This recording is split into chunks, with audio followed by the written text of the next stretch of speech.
Nesse vídeo, nós vamos ver algumas dicas sobre Grécia e Roma. A principal dica que eu dou para vocês a respeito de Grécia e Roma é fiquem atentos para as formas de governo. Na Grécia Antiga surgiu a democracia e em Roma surgiu o sistema republicano, sistemas que nós temos hoje, tanto democrático quanto republicano. Então fiquem atentos para isso. Então, coisas importantes para a gente verificar aqui. Em Atenas, a democracia era uma democracia direta. O que isso significa? Que os cidadãos participavam diretamente das decisões.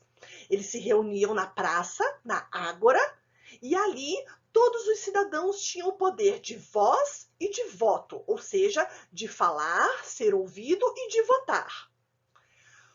Outra coisa importante para a gente lembrar é que na democracia ateniense, só quem era considerado cidadão eram os homens, adultos, livres, nascidos em Atenas, filho de pai e mãe ateniense. Isso é muito importante, essas diferenças do sistema democrático de Atenas para o nosso sistema democrático. O nosso sistema, ele é representativo. Não tem como todas as pessoas, todos os cidadãos de um país se reunir numa praça. Vocês imaginam todos os cidadãos do Brasil numa praça? Nem existe praça que caiba todo mundo, né? Não dá. Então, o nosso sistema é representativo. Nós votamos em representantes para que esses representantes nos representem. Isso seria o certo, né? Que eles estivessem lá defendendo a vontade da maioria. E, além disso, quem é cidadão hoje? Hoje em dia, nós temos a cidadania extensiva a todos os que nasceram no país. Crianças são cidadãos, adolescentes são cidadãos e adultos são o que a gente chama de cidadania plena. Podem votar e ser votados. Então, todos nós somos cidadãos, diferentemente da cidadania ateniense. Okay? Já que estamos falando de formas políticas, temos que lembrar que em Roma surgiu a República.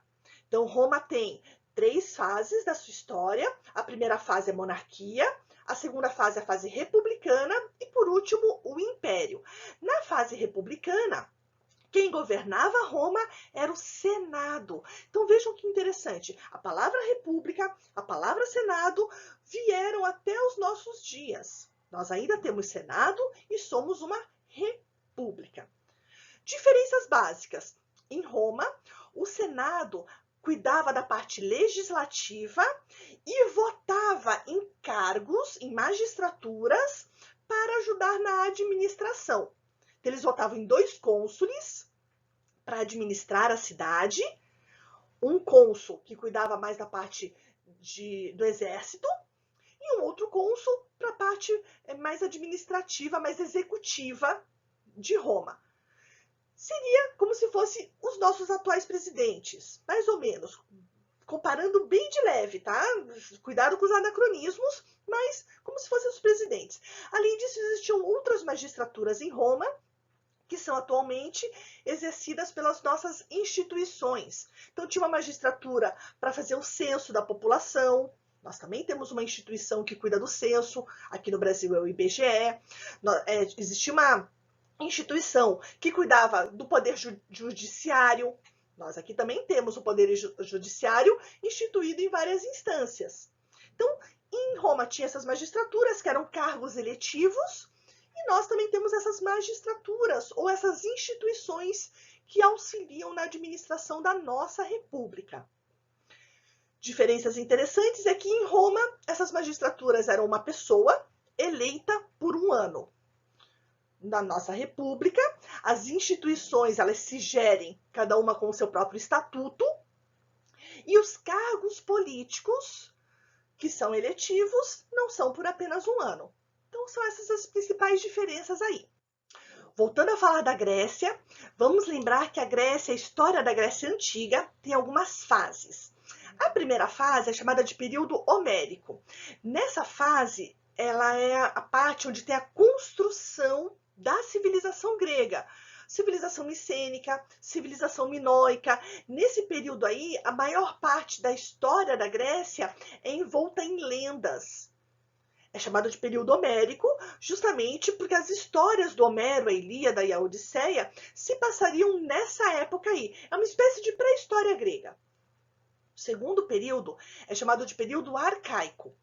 Nessa fase ocorreu a formação das polis, ou seja, a formação das cidades-estado gregas. É muito importante a gente lembrar que a Grécia Antiga nunca foi um reino ou um império. Ela era assim formada por várias cidades-estado, isoladas entre si, diferentes umas das outras, justamente por causa da geografia da região. A região da país, hoje em dia é o país, né? A Grécia fica justamente na região dos Balcãs, que é uma região extremamente recortada, com montanhas, penínsulas, istmos, enseadas e uma série de ilhas.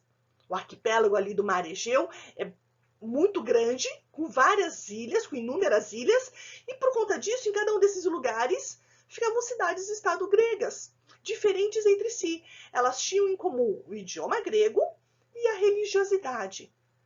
Por conta disso, cada cidade desenvolveu a sua própria forma de governo, a sua própria administração, o seu próprio jeito de ser, os seus próprios costumes. Por isso que foram cidades-estado. Depois do período arcaico, vem o período clássico. Nesse período clássico é quando ocorrem os maiores eventos históricos da Grécia Antiga. Então, os grandes filósofos viveram nessa época, os grandes matemáticos, os grandes artistas gregos viveram nesse período. Além disso, é nesse período que ocorrem as duas grandes guerras da Grécia Antiga, as guerras médicas e a Guerra do Peloponeso.